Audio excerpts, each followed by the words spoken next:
welcome to part 2 of this Live on Four Legs miniseries featuring the story of the Roskilde tragedy. Part 1's focus was on the immediate aftermath of the incident and how they used their North American tour as a time to heal through music and the support of their fan base. Part 2's theme will continue to focus on resilience and how they progressed and healed as a band since that night. You'll hear from our community forum, where fellow fans will share their personal recollection of the story and will share more impactful moments from Pearl Jam shows that honored the victims. After time had passed, they never forgot about what happened that night and used the experience to reinforce safety as their number one priority at their shows. They would go back to playing festivals and general admission shows, but not without great concern for the crowd's well-being. You'll still see it at shows today. Anytime there's an issue in the crowd, the band never hesitates to stop the show to make sure the person is taken care of before resuming play. Their goal was to ensure that nothing like Roskilde would ever happen at one of their shows again, and in 25 years, they've made good on that promise. In 2007, the band returned to Denmark for a show in Copenhagen for the first time since the tragedy. After 7 years, you can tell that the pain and the memory was still with them, but it was one of the first times that Ed was able to speak about it candidly on stage. There had been a lot of healing since then. They got to know some of the families of the victims, and it changed their worldview. He approached the situation with grace and the utmost respect, and doing so felt like a full circle moment. Here's the speech from that night, including in his words, why there will never be closure. I just want to say, to have you all here, and you've been just great, just to take care of one another. I know it's been really hot, and they've pulled a few people out of here, passed out even, unnerving. But it wasn't just the. I know that we were here as a band, but also our family. We all went through that together. All of our crew that we've been with for 15 years, and I know a lot of you were there, and your friends were there, and we showing such strength to be here, and we were so, I can't tell you, it is the highest honor to have your presence here tonight. Is some of the family and relatives and friends of those who we missed so much over the last 7 years.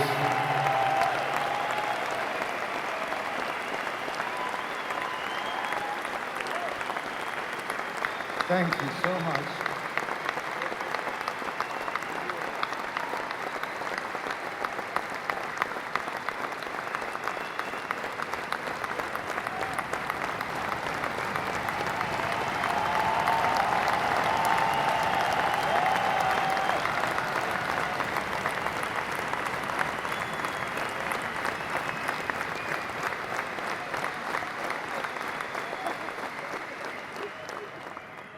And somebody said to me that this would be good, that this would be there would be some closure, and I said no, there's no closure. Is that the word in English? There's no closure. There's no end of the street. We each have our own road, and we all have these roads and these paths, and they're still going. And so I see it, and we see it as all of us, all of our roads meeting together here again after 7 years, and meeting together and seeing each other down the road and gathering and seeing that we're doing okay, and that we've learned things, and we've come closer, and we've become smarter, and we've become better people, and more caring, and more understanding of the world, and more understanding of loss, and it's just, I'm so glad, we are so glad we had this opportunity to connect like this, and I imagine there's some healing happening, and I feel it, and I hope you do too. And thank you so much for being here.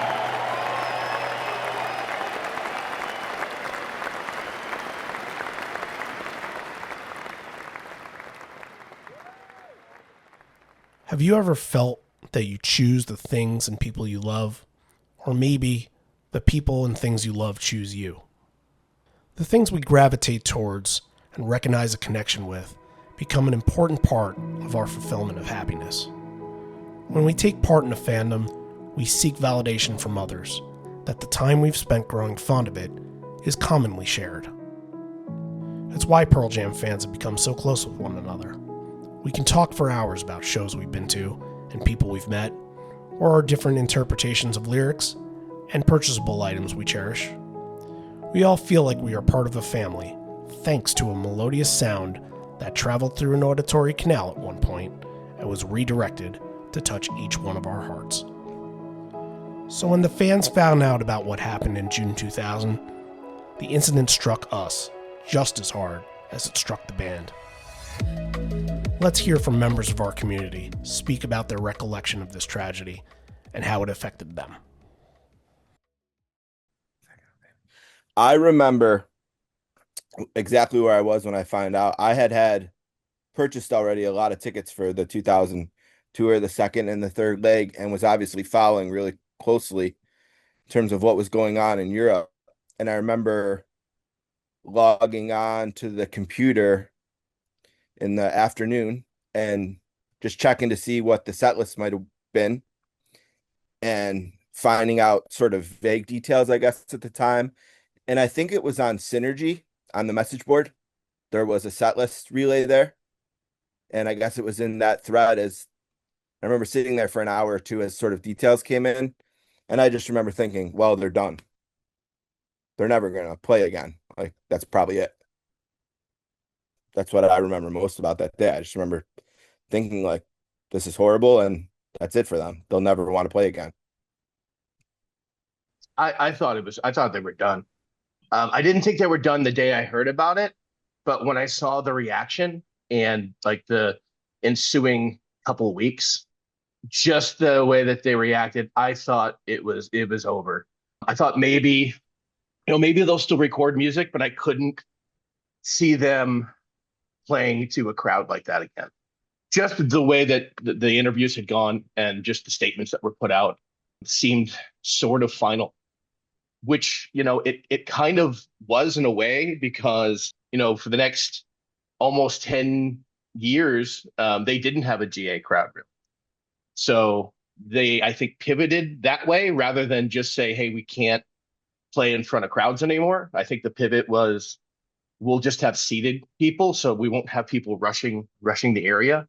But at the time I absolutely thought like, well, this is probably it. Yeah.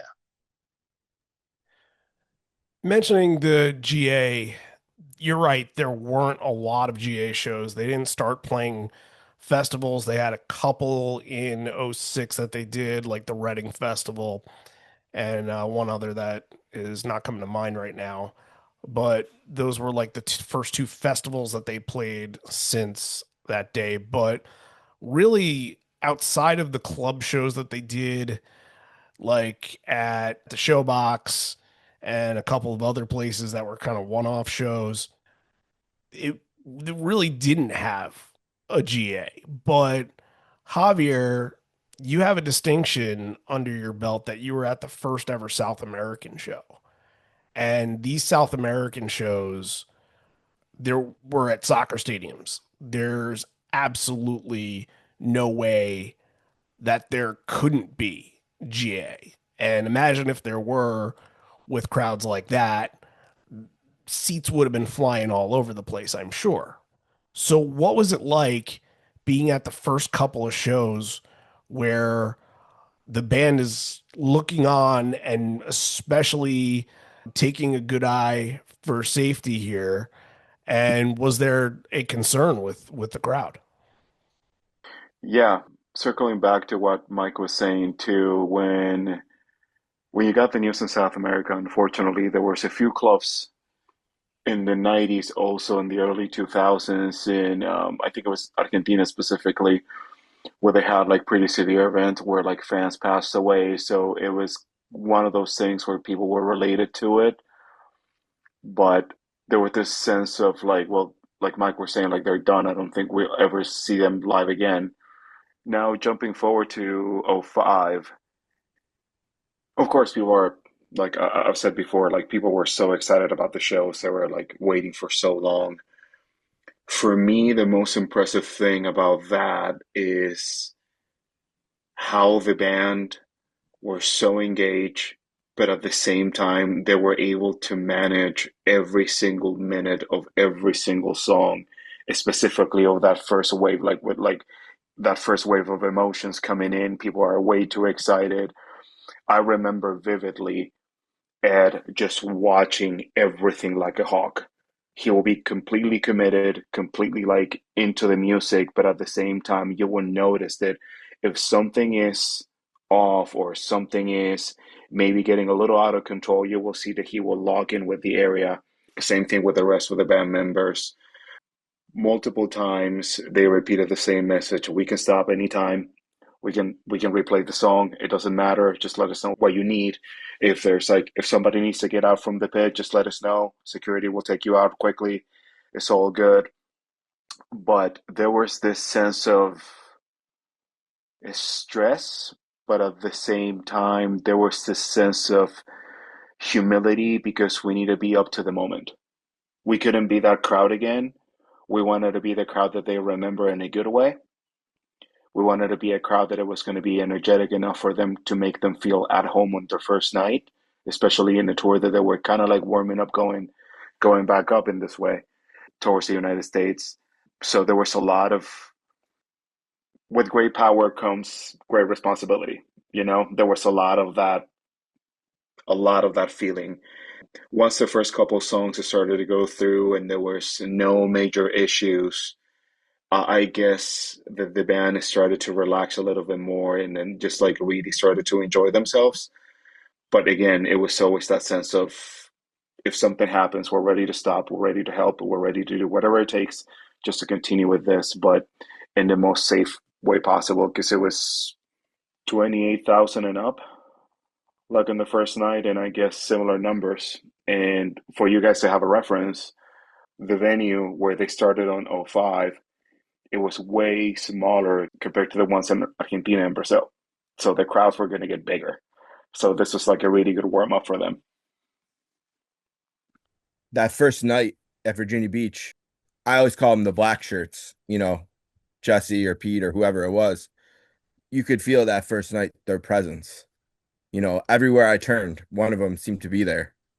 And I hadn't been to a ton of shows before. I'd only been to four before that night in Virginia Beach, but it certainly felt really different. And the whole tour too. It seemed like wherever I turned, I seen one of them. I got to know them. I'm sure a lot of people who went to shows that year did because they were everywhere we were talking to us and looking out or whatever. It was certainly very, very noticeable and very intentional and I think very effective too. I always seen them at the front dealing with something, talking to the guys, letting people in. Oh, this is okay. That's not okay. We want this. We want that. Like you could feel it, you could see it. And, I think it was very important for them and it was certainly very, been very effective. I'd been to a number of shows in the 90s.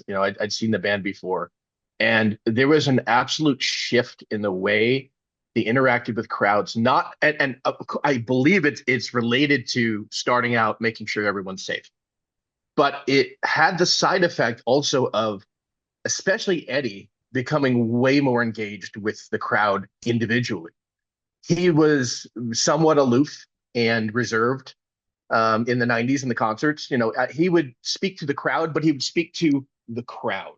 He would speak to the room like an orator would, or like someone at a play giving a soliloquy. Whereas I noticed after that, he would more engage with individuals. He was definitely more involved in speaking to people or paying attention to, hey, that guy over there, I've seen him before, or just little things like that. I noticed it most of all. I had gone to I think my first show after Roskilde was San Diego 2000, if I'm not mistaken. But the one I really noticed it at was Glen Helen at the Blockbuster Arena, which is a huge outdoor amphitheater type place. It's gorgeous because the sun goes down behind it and you've got mountains there. It's beautiful. But all of the seats are built in, like stadium seating. And then there's a orchestra section that's very small. And when I say very small, I mean minuscule. And I got 10 club seats, and that's where we were. We were GA. So it was the first GA, that I know of since Roskilde. But there were so few people in GA. I mean, you were maybe 5 or 6 people deep to the back, and you had enough room you could hold your arms out and spin around, and everybody could do that. And it was, I mean, as a fan, it was great, but it was also absolutely a side effect of the fact that there's not going to be a big crowd in that area. They're going to fill in a few people so that they can have that feeling maybe of the crowd being right on the stage. But we were not in any way pushing and shoving. It's the friendliest GA crowd I've ever been in because you're like the worst case scenario, I'm fifth, it's great. But my point really is that the way the band interacted with the fans absolutely changed. And I think it's partially because Eddie's looking, and the others as well, for safety. But it's also, I think they kind of had a shift in the way that they're looking at the people saying, hey, look, this is someone else. Maybe if I'd looked at that other guy earlier, I'd got to know him, the friends we've get to know, more and more each day. So it's just kind of changed every show since then. I think that's a tremendous point that you made. And the situation was so massive. And I mean, people go through life changing situations, but nothing can be anywhere close as life changing as something like that is.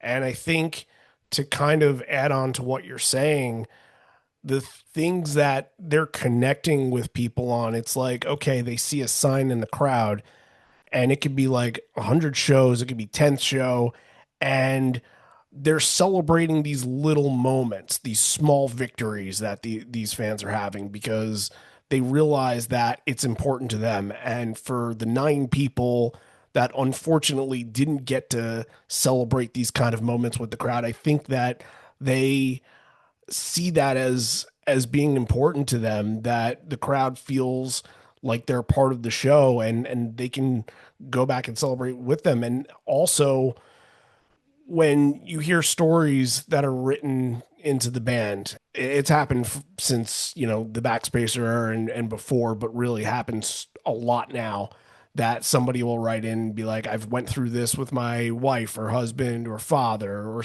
sister, and they take that seriously. They look at that and they're like, they're very empathetic towards it and they want to pay honor and tribute, not people that they've met before. The fan is never somebody that they've met on the street and said, okay, wow, your story. It's always somebody that just writes in to 10 Club mostly, and they find out about this. And because they're so empathetic towards people's situations and just what's happening in people's lives, they take that and they want to put their story out there because they think it's appropriate to celebrate life.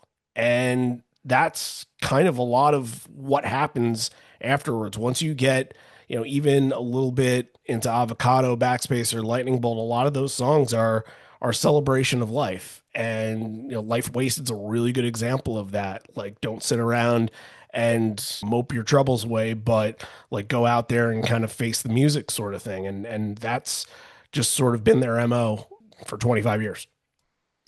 If there's one thing in the world that will change you and change your outlook on things more than anything else, it's loss.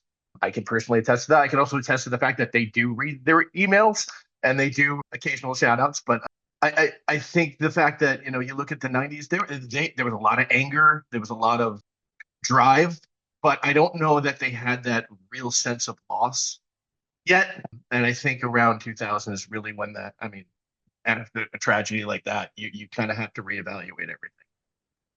Well, I think there's a dovetail that happens with with tragedy and maturity, like on one hand, like something I've thought about frequently is like this is a band that in so many ways what they are, how they started, what they became has been defined by tragedy. They started because of losing Andy. Eddie's first recording professionally was Temple of the Dog, and then you jump forward to Roskilde, and then Eddie's the last grunge singer standing, all these things. And not to mention, I mean, there are no Rage Against the Machine or System of a Down, but I mean, you can't get much more anti-war and pro-human than Pearl Jam. And I think that sadly, Roskilde is probably that inflection point that launched them into that second act. And we were all worried that maybe they weren't going to keep going. And I mean, I remember reading, I just pulled the statement up again because I hadn't read it in years. I forgot how long their statement was. I think nowadays we're so used to the Instagram statements that are like 40 words or less that the statement was fairly long. But I did always remember it ended with "there are no words." And But devastated, right? Didn't they say devastated Pearl Jam yeah, at the end? Or devastated Pearl Jam. devastated Pearl Jam. I haven't seen it in years either, but I Yeah. remember devastated Common Pearl Jam. But I remember how far away my next show was in October. And I remember how far away that seemed. And then I remember in 2003, like it's one of my most vivid. I mean, to me, the shows kind of run together. I forget moments, but I'll never forget hearing Love Boat Captain the first time. It's just crazy how much it shaped them, and I think it forced a maturity that may be why they're still around. And going with the celebration theme, I think the easiest way for them would have been like, okay, we're done. Like there's nothing else to be said. There's nothing else to do. Every single time that you go back and when you try to make that definition of like what they are, I think honestly, this is the time where they realize that even though that they didn't want to, they had to become something else. Because that's when the band started to be more comfortable with the fact that there were a cultural phenomenon that they can push change, and the best way to honor this tragedy, basically, it was to stick together and honor them in every single show, respecting the fans, respecting the music, respecting the legacy that they left behind, and most important thing, respecting the sense of community that a live music show really means. Let's not forget that those people went to that show to live that moment, to live that community, to live like enjoy that band with people that you care about. And respecting that, I think they made the right choice. There will never be something to repair or to do something related with the loss of human life, but I think they have done their best considering like everything they had to go through. And I think they have been very, very, very respectful of that moment, and they have tried to push it and try to just to live up and to honor them as much as they could. Yeah, like when we were in Pittsburgh, and like I think there's a reason why Eddie resonates with Clemente and the Clemente Museum. You know, because of parking on the side of the building, the very first thing I saw walking into that building just made me think, God, that's Pearl Jam. Because there's a massive quote painted on the side of the building that says, anytime you have an opportunity to make a difference in the world and you don't, you're wasting your time on Earth. There's a moment that I don't know whether I had ever connected Roskilde to this in the past, but in at that concert I was talking about in San Bernardino at Blockbuster, there was a moment in Porch where Eddie started climbing the side rafter and climbing up the side of the stage, and he was very high. It is a very high outdoor rafter arena, and he started to try to reach over to the middle to get out, and he got one rung out, and then it was like there was a gap and he was reaching, and the band kept playing, but you could see Jeff just kept looking up like this, just like, what are you doing, man? What are we still doing this? What are we doing? And then eventually Eddie climbed back down, didn't go across, and they left the stage after the song. And I can't remember the exact statement, but it was something along the lines of Eddie goes, we had a little discussion backstage. Jeff gave me a little bit of a scolding, something like that. but you could tell like they were pissed when like Jeff walked off the stage pissed. Like, dude, like we just went through something horrible. Don't be taking unnecessary risks was kind of the vibe I got. And I go back 3-4 years before that, and Eddie swinging like a chimpanzee all over the roof. So I think that maybe could have informed that decision by Jeff to just be like, hey, look, we're not doing this anymore. Yeah, we all know following this band what the band was in the 90s. We all know Eddie was doing the things in 92, 93, 94 that were just crazy. But going off the maturity point, I think that, well, in the 90s, there was almost like this feeling of invulnerability with the band, with the crowd. We could do kind of whatever. We're kids. We'll get up, rub some dirt on it, kind of get through it.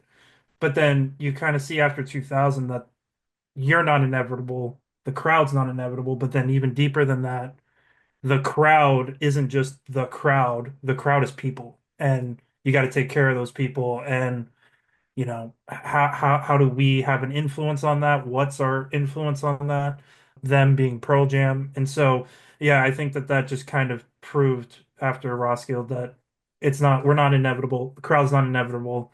We've got to do something more serious, got to take it seriously.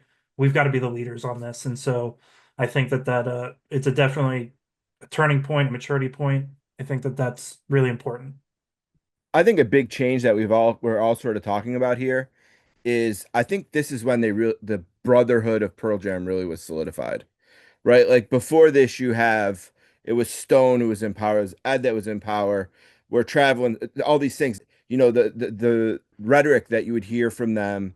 Oh, we needed Jack just to get us to make no code to keep us a band, whatever. And then I think when you go through something like this together, I just think it solidified the brotherhood. Post this, you heard we're going back out with our brothers. It's always now too, and I know that that's a product of the longevity as well. Just we're a brotherhood. We're a family. I want to play with my brothers. I hear them say that word all the time, and I think that this is one of those moments where sort of the brotherhood was really solidified and became a part of who they are. We're fortunate as fans, and I think they were fortunate as a band, the connection between the Who and Pearl Jam. And I think that the Who going through this, I'm sure, when I read Devastated, comma Pearl Jam, and thought they're never playing again, I think one of the reasons why they did play again is the way that they embraced the bands before them in that lead up to 2000, and the way they became the band that was, inducting people in the Hall of Fame and covering their heroes and things like that. I think that relationship, I know I've heard Ed say he leaned on Townsend and the Who too, because they had a similar experience in Cincinnati. So I think we were all became beneficiaries of that relationship. I want to casually disagree because my thing has always been, in a weird way, I feel like they were always going to stay together because of the bonds that they had grown together. I think by then they're in their mid 30s. They have created this organization. There's less of a spotlight on them. So I honestly, that was one of the reasons why I didn't think they were going to split up. But this is, in a weird way, my favorite period of the entire band. Binaural is like in my top 3. I feel like I'm defending the band at that point because it's kind of an insular, tough period for them. And it's kind of they're falling out of, mainstream attention, but also this is as the fandom is ramping up to kind of envelop them. And that was one of the reasons why I think it's so important. It's, all these moments, they fall together. It's little changes, little evolutions, and then you look back and you're just like, oh, so much has changed. I think that's why it was so important that they did stick together.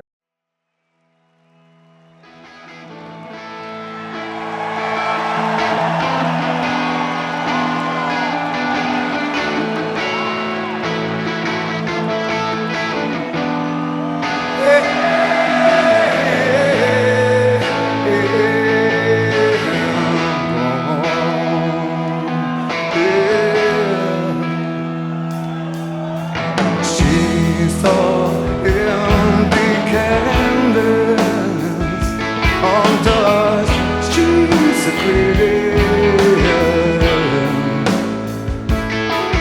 Oh, legs spread out before me as her body once did. All five horizons revolved around the storm as they earth to the song. Yeah, now they are right, tasted and breathed. Yes, taking a turn.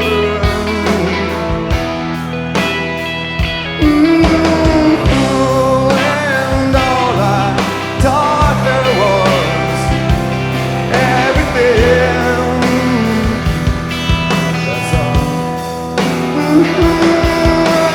Oh, I know she gave me all that she oh, yeah. And now my bitter hands shake beneath the clouds of what was everything. Oh, all the pictures said, oh, all been washed in black, tattooed everything. I'll take a walk outside. I'm surrounded by some kids that play. Oh, I can feel their laughter. Oh, so why do I see your and twisted thoughts that spin around my head. I'm spinning. Oh,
Thank you very, very much.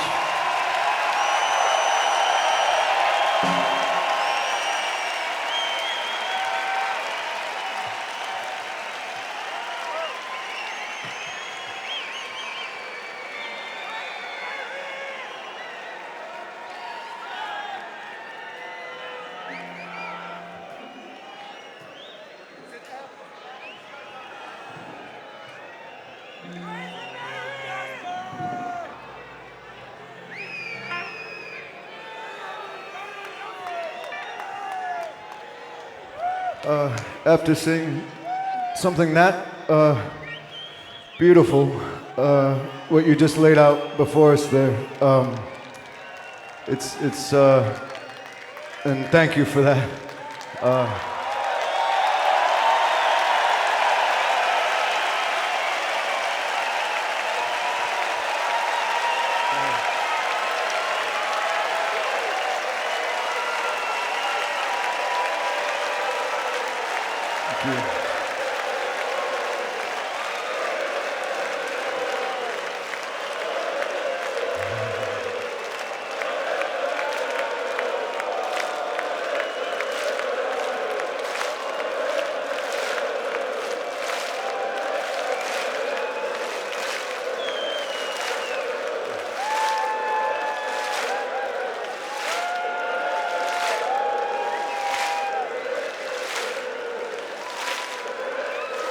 Thank you.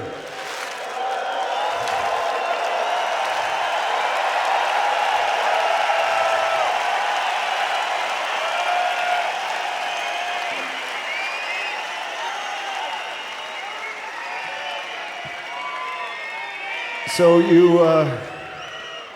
we get to experience this now, and it. You know, it's hard to explain to people what it must feel like to be up here and be on the receiving end of that. And then we were 10.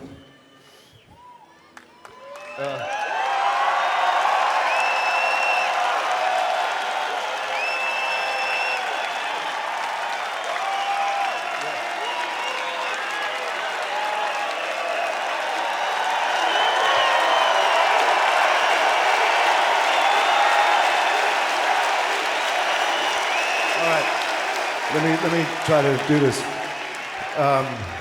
So 10 years ago in Denmark, today, it was 10 years ago today, it was a completely different experience, and it was it continues to be the hardest day in our lives, and everyone who was there agrees. And it's not like we're thinking about it anymore today, because it's really something we've thought about every day.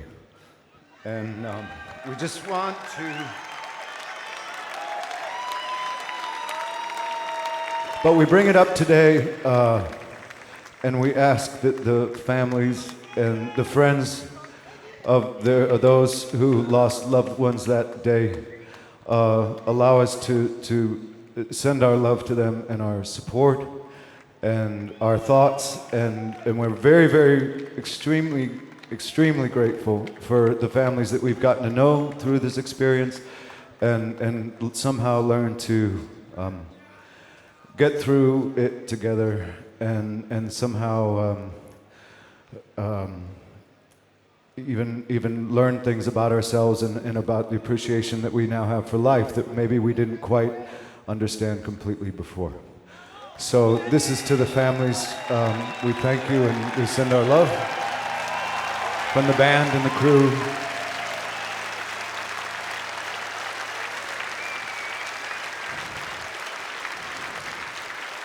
And Stone's suggestion, I think it's appropriate that maybe we just have a moment of silence in their honor, and we thank you for that.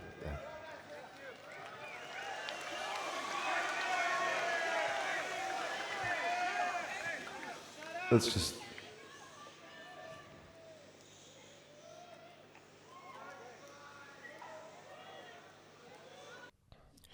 What you just heard was an overwhelmingly powerful rendition of Black that took place on June 30th, 2010, the 10-year anniversary of Roskilde. Before the show, flyers were handed out to fans with instructions to make this version of Black special for the band, to sing loud, have your lighters out, and help them memorialize that day. The crowd obliged, and it created an incredible scene befitting of the tribute.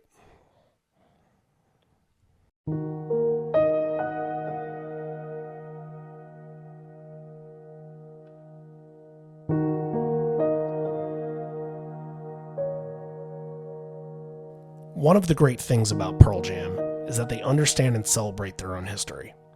For example, whenever you go to a show in Philadelphia, it's almost guaranteed that a segment of the show will feature a story about the legendary J.C. Dobbs show from 1991. On the rare occasion that they play on the date of an album anniversary, it's possible that you'll hear some songs from that album get played. They're always conscious of what's going on around them, and sometimes they'll even rely on the fans to help refresh their memories. It helps tighten the bond, and shows that they understand what it means to this crowd to celebrate something so passionate to them. Which is why, as time moved along, they will continue to pay tribute to the events that happened that day. Before the 2020 tour was canceled, the band was set to do a European tour that summer. One of the stops included Copenhagen, that was originally scheduled for June 29th, the day before the 20th anniversary. As the COVID-19 pandemic thwarted those plans, the band made up for it by rescheduling in 2022. As they had in each previous show in Denmark, Ed would once again address what happened, and on this occasion, he nearly broke down in tears. This was the lead-in to the song most connected with the Roskilde tragedy, Love Boat Captain.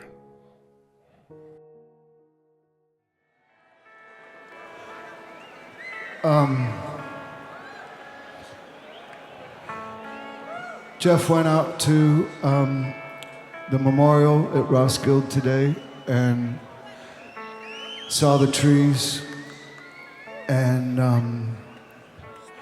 you know that was a day that changed so many people's lives, and we kind of remember there's like our lives before that, and then there's our lives after, and that day in so many ways colored our humanity, our compassion, our empathy, our sadness.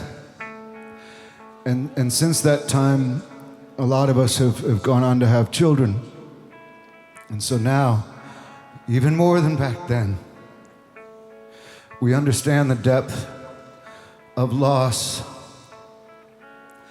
And we'll always just be so sorry for the tragic events that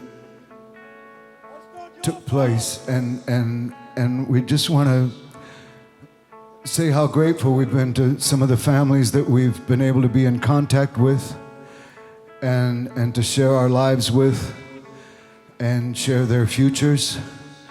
And we've become friends, and we've witnessed grandchildren in their lives, and their accepting of us as people is meant as much as anything in our whole lives, because it was the for everyone involved, it was just the most traumatic day. So we're thinking about him, which is not unusual.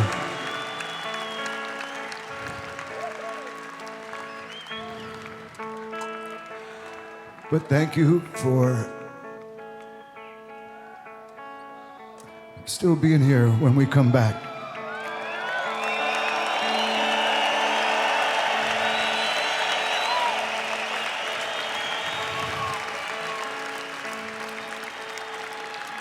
And again, just it never stops, but I don't get the chance to say it on behalf of all of us, and like I said, all our crew and everything. I just once again want to send all our love, appreciation, and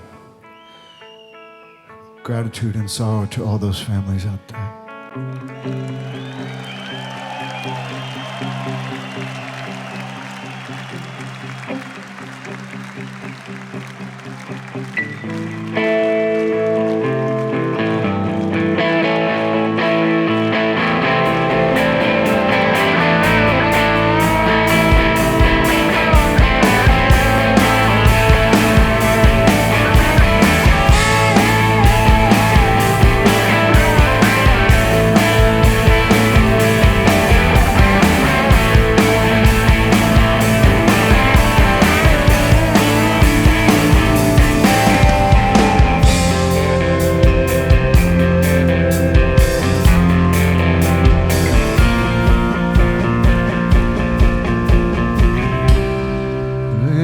is just another day with quick speed.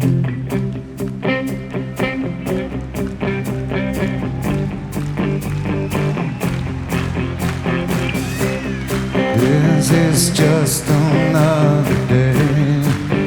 This got forgotten place. First comes love and then comes pain. Let the games begin. Questions arise and answers fall. Insurmountable.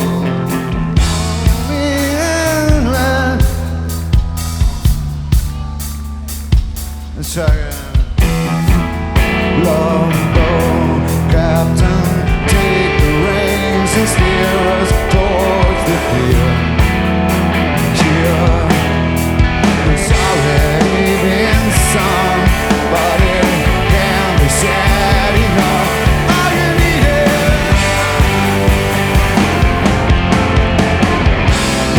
is just another day. All earthquakes making waves, trying to shake the cancer off. Oh, stupid human beings, once you put the hand along, oh, there's always a mountain involved. Oh, me and me, and the truth. Yeah, when all is lost, you'll stand. 'Cause to the universe I don't mean nothing, and there's just one word that I still believe in.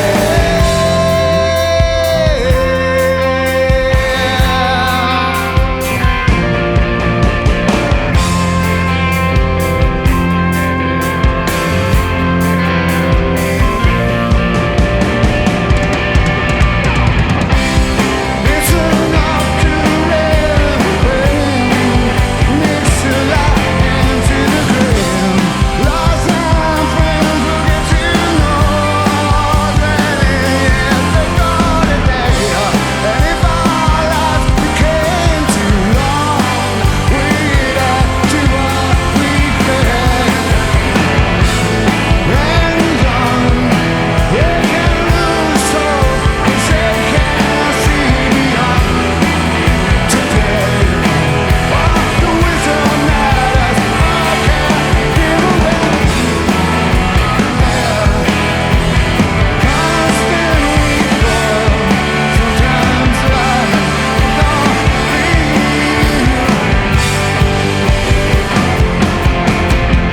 hold me in me, let the when all is lost, there will be love. 'Cause to the universe I don't mean nothing, and there's just one word. Love, love,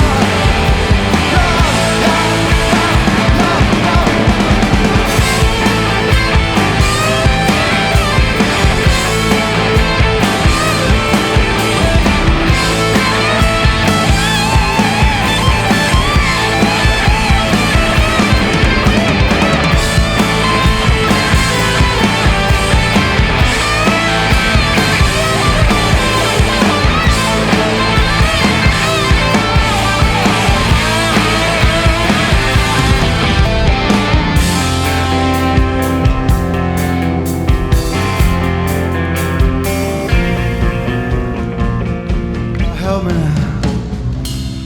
Longboat captain, take the reins, steer us towards the clear. I know it's already been said, can't be said enough. Love is all you need. All you need is love, love, love, love, love, love, love, love, love, oh, love, love, love.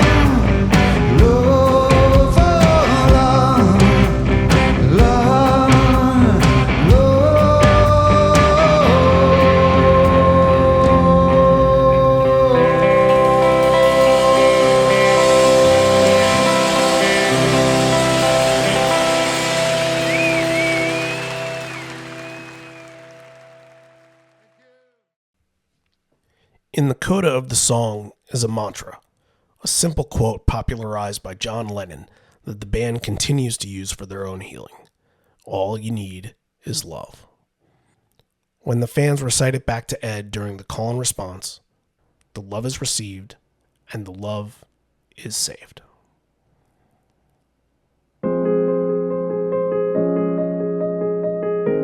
While we'll always grieve the lives that were lost that day, we'll never have to do it without the love and support that we have for one another. Thank you everyone for tuning in to this special edition of Live on Four Legs. If you liked what you heard, please let us know by leaving us a comment on Twitter, Instagram, or our podcast community group on Facebook. If you would like to hear more from this podcast covering Pearl Jam shows from every era of their existence, then head on over to your podcast platform of your choosing and make sure you subscribe. And if you'd like to support further, please rate and leave a comment as well. Help spread the awareness to the next Pearl Jam fan looking to hear the band's stories shared. A big thank you goes out to everyone involved in the making of this episode. Thanks to my co-host Javier Hervas for his unwavering support each and every week. Thank you to Jonathan Cohen for dropping by and sharing his vast knowledge of the band. Thank you to Dave Jantausch of LiveFootsteps.org, who provides an incredible service archiving every Pearl Jam setlist and statistic. And a big thank you to our panel members today: Steve Bennett, Mike Kribbier, Aaron Redman, Eddie Quintana, and Dave Robles. Stay tuned next week for more stories celebrating this band's history with a brand new episode. I'm Randy Sobel. Thank you for listening.